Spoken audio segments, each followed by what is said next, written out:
Waalaikumsalam Waalaikumsalam warahmatullahi warahmatullahi wabarakatuh. wabarakatuh. Selamat pagi semuanya. Pagi Pak, Bagaimana kabarnya hari ini? Baik, Alhamdulillah baik alhamdulillah. Pak. Oke, saudara, alhamdulillahirrahmanirrahim.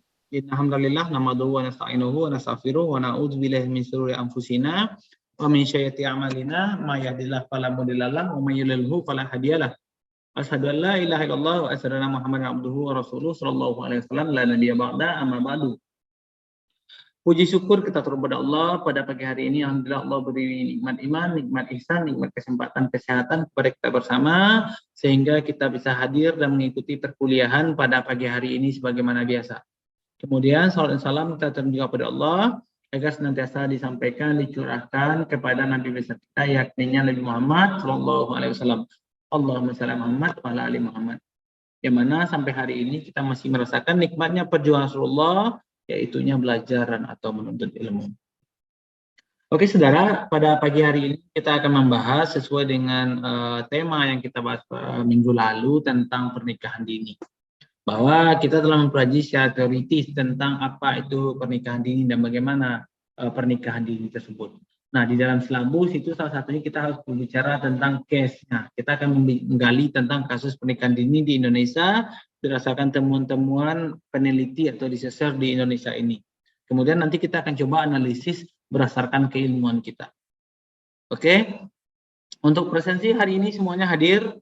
Ya, saya nanti akan coba saya entry di Siap UHAMKA terkaitan dengan presensi saudara. Yang penting semuanya kelihatan wajahnya biar tidak mempengaruhi proses perkuliahan kita nanti. Oke. Di sini saya akan menampilkan paparan saya sedikit pengantar tentang case pernikahan dini tersebut. Ya, harap semuanya memperhatikan dengan seksama. Nah, di sini kita berbicara pernikahan dini, kita tidak lepas dari agama kita, pandangan Islam tentang konsep pernikahan yang kita bahas sebelumnya. Kita ingatkan lagi dalam surat Az-Zariyat ayat 49 itu kenapa ada pernikahan. Ya, dalam Az-Zariyat ayat 49 Allah berfirman, A'udzubillahi minasyaitonirrajim, Bismillahirrahmanirrahim. Wa min kulli shay'in khalaqna zawjaini la'allakum tazakkarun. Yang artinya dan segala sesuatu kami ciptakan berpasang-pasangan supaya kamu mengingat kebesaran Allah. Nah, di sini Allah menjelaskan bahwa ketika proses penciptaan manusia, tidak hanya manusia, makhluk itu berpasang-pasangan. Dan inilah asal muasal pernikahan yang terjadi. Dan bagaimana kita telah bahas juga pernikahan itu pertama pada masa siapa? Pada zamannya Nabi Adam. Ya, diciptakan berpasangan. Kemudian anaknya Nabi Adam diciptakan berpasang-pasangan. Begitu seterusnya. Nah, kemudian kita akan coba lihat bahwa pernikahan dipandang sebagai suatu yang diarahkan oleh agama karena bagaimana seorang individu itu melengkapi separuh agamanya dalam beberapa kata-kata ya atau hadis kita membicarakan itu. Nah, di sini kita lihat fenomena tentang pernikahan dini di Indonesia yang hari ini lagi semarak. Ya, perkawinan usia dini adalah pelanggaran dasar hak asasi anak. Perkawinan usia dini membatasi hak anak atas pendidikan, kesehatan, penghasilan, keselamatan, kemampuan, dan juga membatasi status dan peran anak.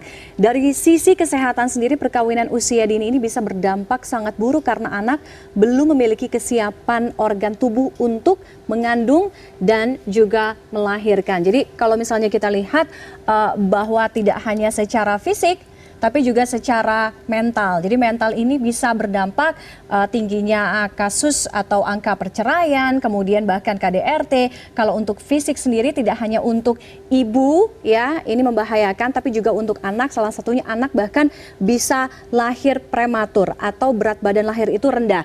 Kita akan lihat di tahun 2020 beberapa ada sedikit kasus pernikahan anak dini gitu ya di Indonesia yang pernah terjadi dan juga sempat menjadi kontroversi. Saya ajak Anda kita ke tanggal 10 Oktober 2020, baru beberapa bulan yang lalu. Jadi kasusnya ini ada di Nusa Tenggara Barat, tepatnya di Lombok. Jadi seorang gadis usianya masih 15 tahun ini menikah dengan lelaki berusia 17 tahun, di mana Pemkab Lombok Tengah ini menduga bahwa pernikahan dini terjadi.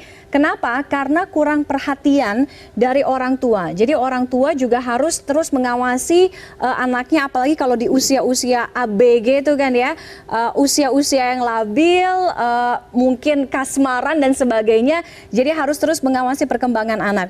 Berikutnya, di bulan sebelumnya, masih di tahun 2020, 12 September, ini juga terjadi, masih case-nya atau kasusnya di Nusa Tenggara Barat. Ini usia mempelai wanita atau gadis ini berusia 12 tahun, kemudian pria 15 tahun, ini pasangan remaja yang bersekolah SMP, tepatnya Madrasah Sanawiyah. Lalu berikutnya masih di tahun 2020 di 30 Juni, tepatnya di Pinrang, Sulawesi Selatan, ini juga ada kasus yang menghebohkan ketika saat itu pria berusia 44 tahun.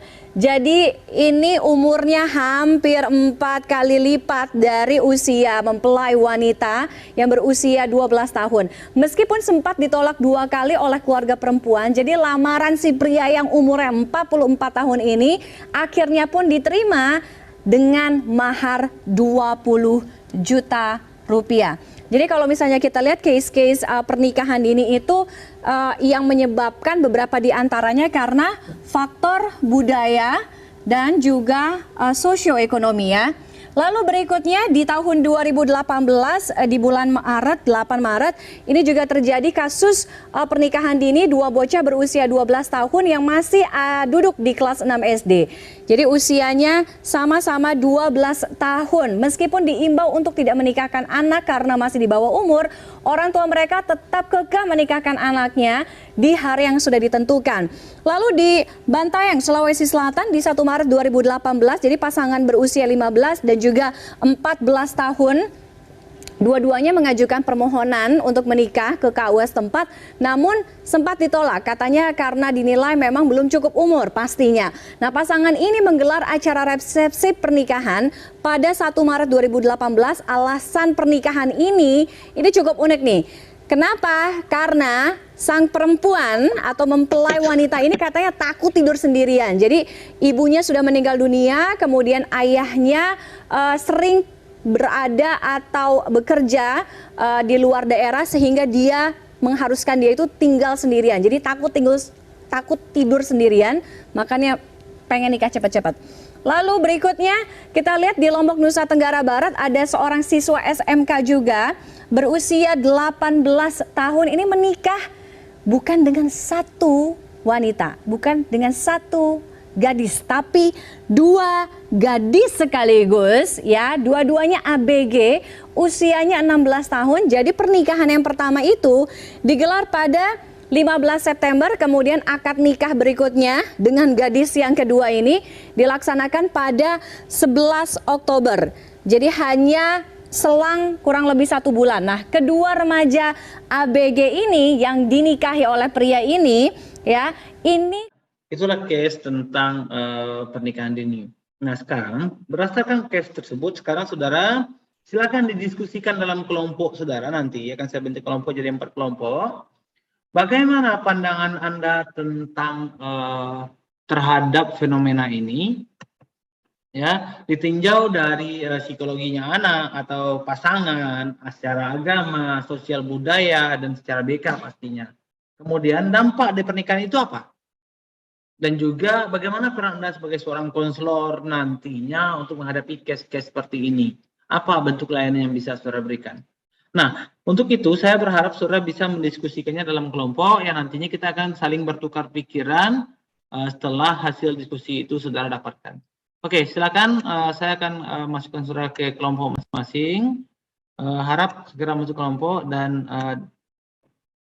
segera diskusikan kondisi tersebut.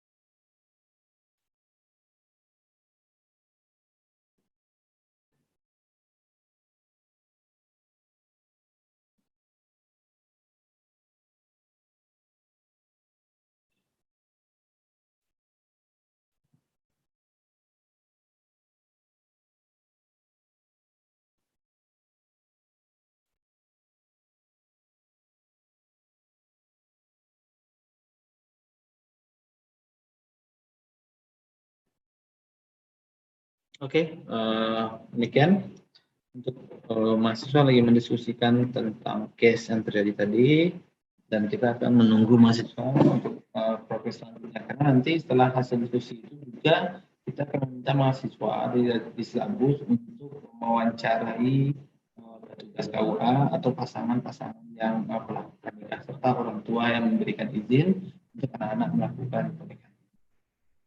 Demikian dari saya ucapkan terima kasih.